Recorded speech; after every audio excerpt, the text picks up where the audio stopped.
Hello students, welcome to the part 10 of the topic vectors. In this lecture, we will learn some examples on centroid formula for a triangle and centroid formula for a tetrahedron. Example: using vector method, prove that the medians of a triangle are concurrent. Here we have to prove the medians of a triangle are concurrent, means they intersect in a single point. त्या प्रूफसाठी एक triangle ABC घेतलेला आहे आणि AD, BE आणि CF ह्या त्या ट्रायंगलच्या मेडियन्स आहेत. म्हणजे D is a midpoint of side BC, E is midpoint of side AC and F is midpoint of side B. तर तेच इथं लिहिलेलं आहे. Let A bar, B bar, C bar be the vertices of triangle ABC and D bar, E bar, F bar be the midpoints of the sides BC, AC and AB respectively. आता A bar, B bar, C bar आणि D bar, E bar, F बार हे त्या व्हर्टायसेसचे म्हणजे ह्या पॉइंट्सचे ते position vectors आहेत. तर midpoint formula आपल्याला माहिती आहे. D हा BCचा मिडपॉइंट आहे. म्हणजे मिडपॉइंट फॉर्म्युला वापरून आपल्याला D बार कॅल्क्युलेट करता येईल बाय युजिंग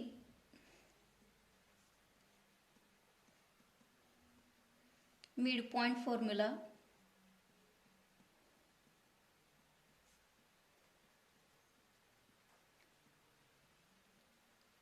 D चा पोझिशन वेक्टर D बार हा B bar plus C bar divided by 2 इतका येईल. B bar plus C bar divided by 2. त्याच्यानंतर E हा AC चा मिडपॉइंट आहे. म्हणजे E चा पोझिशन वेक्टर E बार हा A bar plus C bar divided by 2 इतका येणार आहे.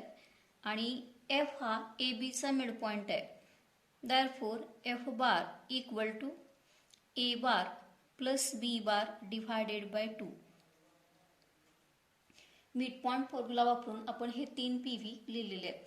आता 2 इकडे ट्रान्सफर केल्यानंतर 2D bar equal to B bar plus C bar, 2E bar equal to A bar plus C bar and 2F bar equal to A bar plus B bar. आता ह्या इक्वेशनच्या दोन्ही बाजूला A बार ही term add करायचे. Therefore 2D bar plus A bar equal to A bar plus B bar plus C bar. Second इक्वेशनच्या दोन्ही बाजूला B बार ही टर्म ऍड करायचे. दोन्ही बाजूला एकच टर्म ऍड केल्यामुळे इक्वेशन बदलणार नाही. A bar plus B bar plus C बार दोन्ही बाजूला B बार ऍड केलेला आहे. आणि ह्या इक्वेशनच्या दोन्ही बाजूला C बार ही टर्म ऍड करायचे. 2F bar plus C bar equal to A bar plus B bar plus C bar.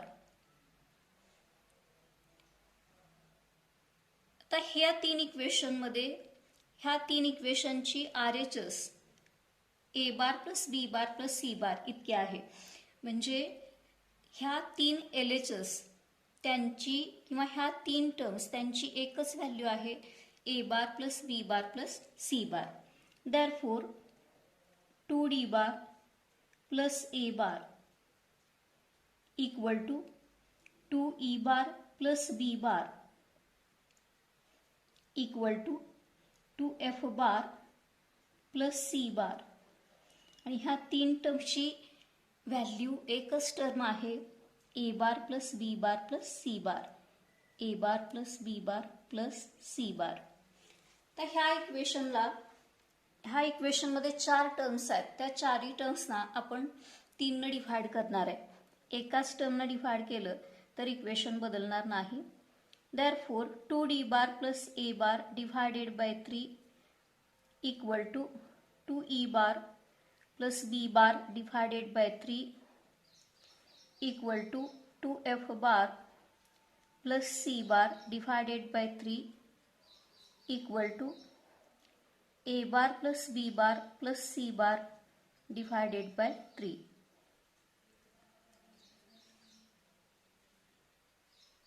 आता 3 हा टर्म 2 plus 1 असा फोल्ड करून मांडता येईल. Therefore 2D bar plus A bar divided by 3 हा 2 plus 1 असा स्प्लिट अप करून लिहिलेला आहे equal to 2E bar plus B bar divided by 2 plus 1 equal to 2F bar plus C bar divided by 2 plus 1 equal to A bar plus B bar plus C bar divided by 3. तर हा जो position vector आलाय ह्या 3 टर्म्सची value हा एकच PV आलाय त्याला आपण जी बार हे फक्त नाव दिले इक्वल टू जी बार से. म्हणजे ह्या टर्मची व्हॅल्यू जी बार इतकी झाली. Therefore 2D bar plus A bar divided by 2 plus 1 equal to G bar. ह्या दुसऱ्या टर्मची व्हॅल्यू सुद्धा जी बार इतकीच आहे. 2E bar plus B bar divided by 2 plus 1 equal to G bar. आणि ह्या तिसऱ्या टर्मची व्हॅल्यू सुद्धा जी बार इतकीच आहे. 2F bar plus C bar divided by 2 plus 1 equal to G bar. आता हे 3 एक्सप्रेशन्स जी मिळाले ती section formula for internal division सारखे आहेत. म्हणजे MB bar plus NA bar divided by M plus N equal to R bar. मग section formula for internal division वापरून आपण काय कन्क्लुजन इथून काढू शकतोय. G divides segment AD internally in the ratio 2:1. ह्या इक्वेशनवरून G divide segment BE internally in the ratio 2:1 आणि तिसऱ्या इक्वेशनवरून G divide segment CF internally in the ratio 2:1. म्हणजे using section formula for internal division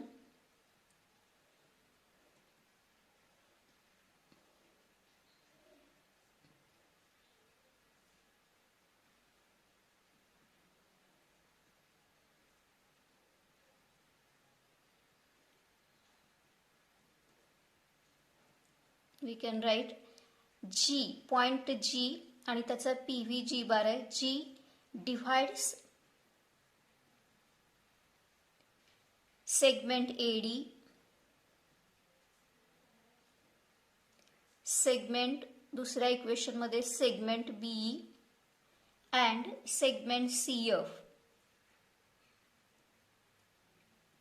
internally in the ratio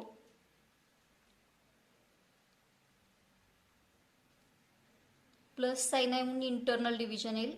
internally in the ratio आणि ratio कसा घ्यायचा आहे हे आधी आपण शिकलेलं आहे. In the ratio 2:1. याचा अर्थ एकच पॉइंट G हा सेगमेंट AD वरती पण आहे, BE वरती पण आहे आणि CF वरती पण आहे. म्हणजे G bar lies on the 3 medians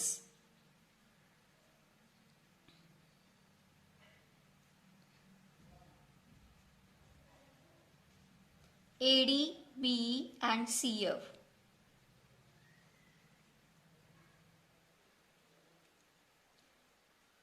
तर एकच पॉइंट 3 सेगमेंट वरती आहे म्हणजे ऑब्वियसली तो त्यांचा इंटरसेक्शन पॉइंट असणार आहे. Therefore the medians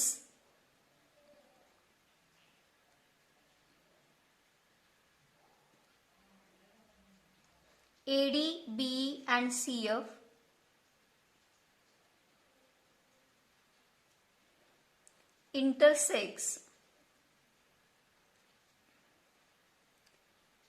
intersect in a common point G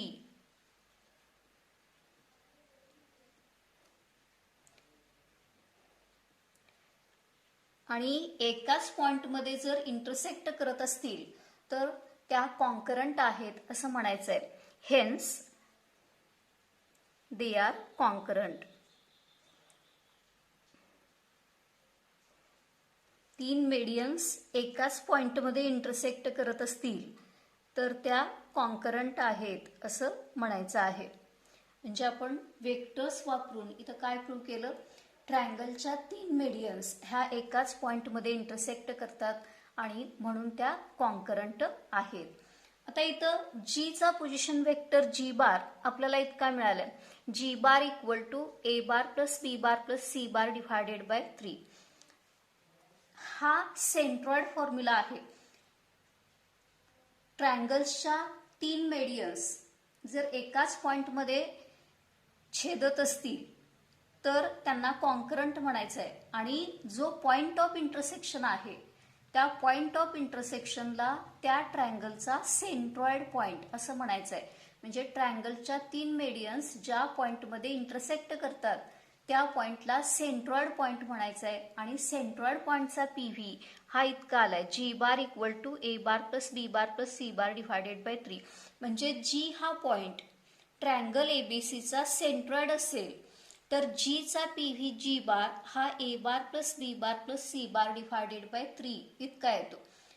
तर ट्रायंगल पी क्यू आर असेल आणि जी हा त्याचा सेंट्रॉइड असेल तर त्या केसमध्ये जीचा पोझिशन वेक्टर जी बार हा P bar plus Q bar plus R bar divided by 3 इतका येणार आहे. आणि हा फॉर्म्युला आपल्याला काही एक्झाम्पलमध्ये वापरायचा आहे.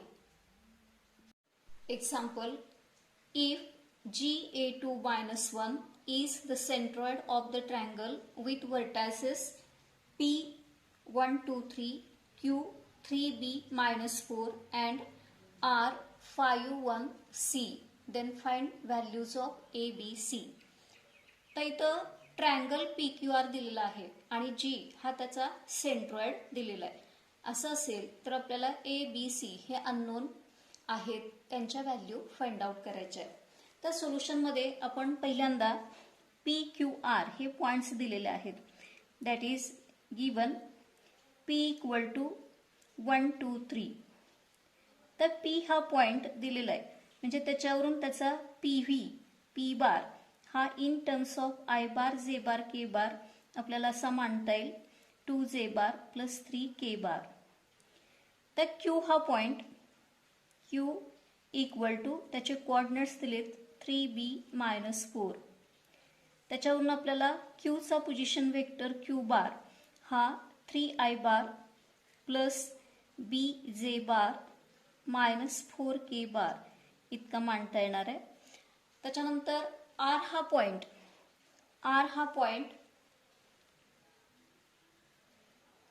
5, 1C हे त्याचे कोऑर्डिनेट्स आहेत. आणि त्याच्यावरून आपल्याला आरचा पोझिशन वेक्टर हा 5I बार प्लस जे बार प्लस CK बार असा मांडता येणार आहे.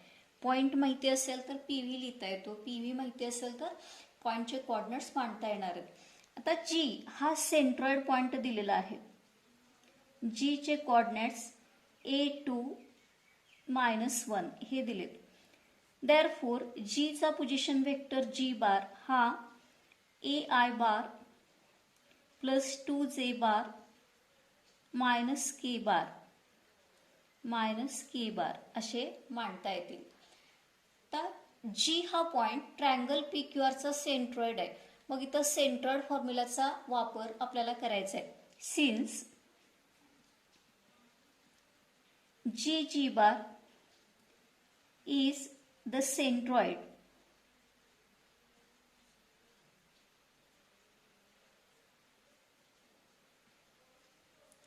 Of triangle PQR.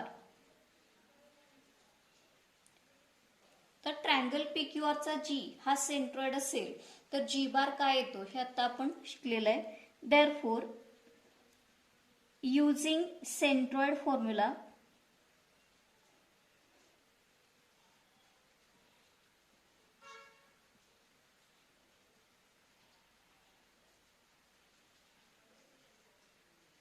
G bar Gचा पोझिशन वेक्टर G बार हा P bar plus Q bar plus R bar, P bar plus Q bar plus R bar divided by 3 इतका येणार आहे.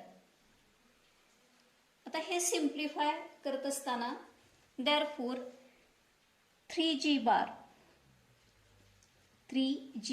Equal to P bar plus Q bar plus R bar.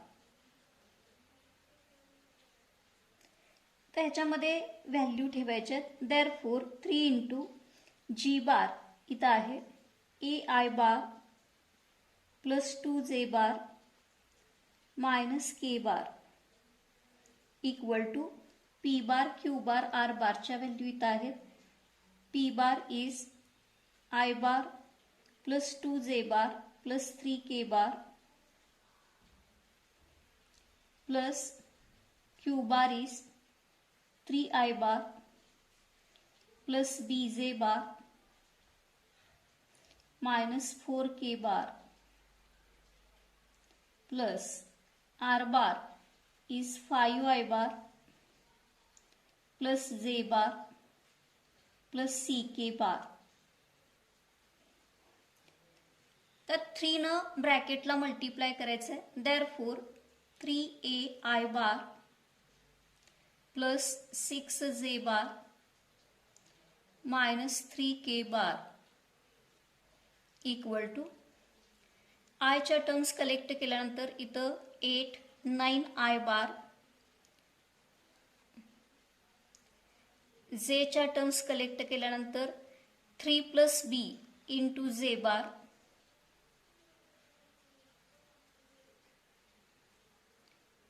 Plus केच्या terms collect केल्यानंतर हा -1 आणि C म्हणजे C-1 into के बार. आता दोन्ही बाजूचे आय जे के चे कॉम्पोनंट्स आपल्याला इक्वेट करता येतील. Equating components of I bar J bar K bar on both sides we get therefore 3a इथला आयचा कॉम्पोनंट 9 आहे.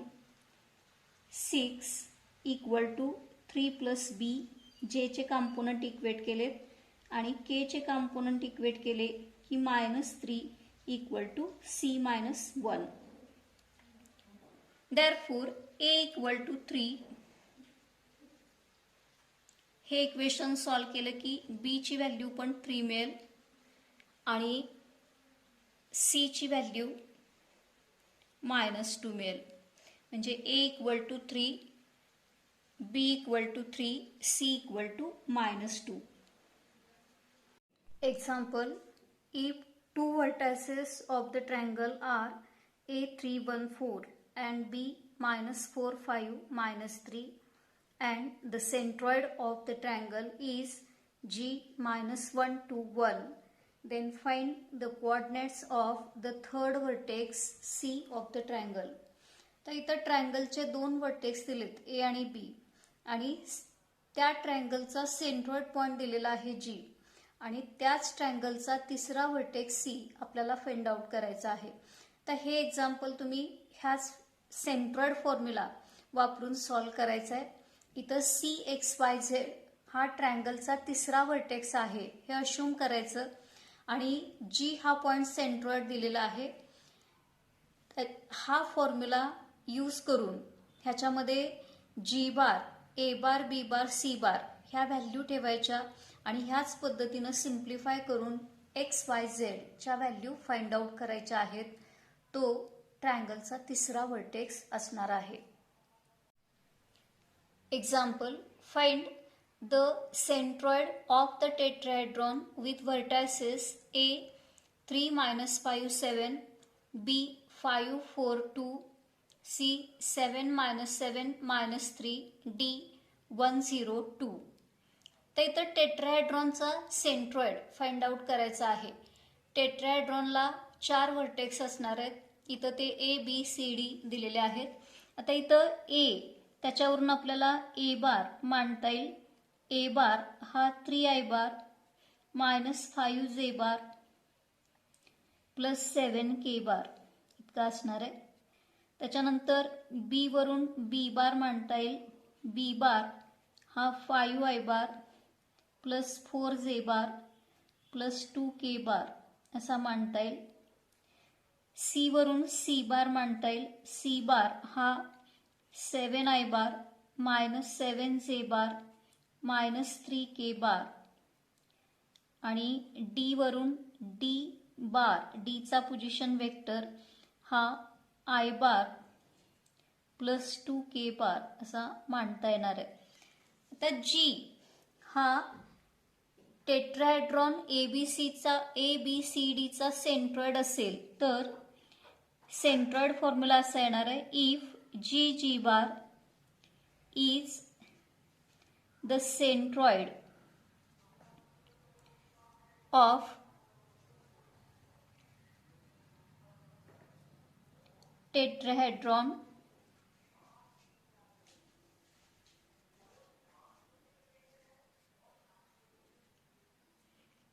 ABCD,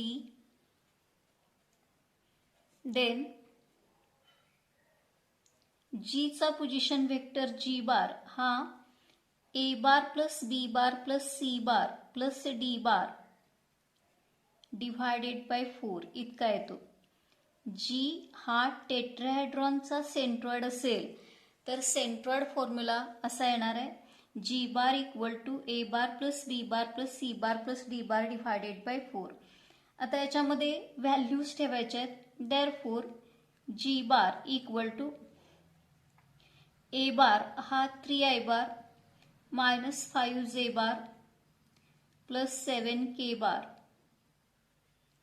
प्लस B बारची value 5 I bar plus 4 J bar plus 2 K bar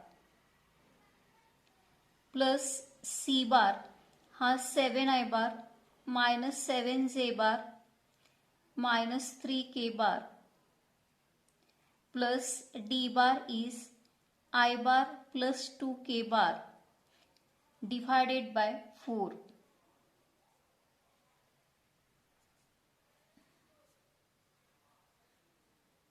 divided by 4. आता इथं I bar J bar के बारच्या terms collect करायच्या आहेत. इथं 8 प्लस 7 15 प्लस I बार हा 16 I बार होईल. 16 I बार. त्याच्यानंतर जेच्या टर्म्स हा -1 -7 -8 -8 जे बार -8 जे बार आणि केच्या टर्म्स 9 के बार हा 11 के बार -3 म्हणजे 8 K bar plus 8 K bar divided by 4. आता 4 हा डिनॉमिनेटर ह्या प्रत्येक टर्मसाठी सेपरेट लिहिल्यानंतर G bar equal to 4 I bar minus 2 J bar plus 2 K बार. आता हा G चा पोझिशन वेक्टर G बार मिळाला. आता करस्पॉन्डिंग पॉइंट G लिहिताना हा G बार आहे म्हणजे करस्पॉन्डिंग पॉइंटचे कोऑर्डिनेट्स 4 -2 2 इतके येणार आहेत. 4 -2 2 हा त्या टेट्राहेड्रॉनचा सेंट्रॉइड पॉइंट असणार आहे.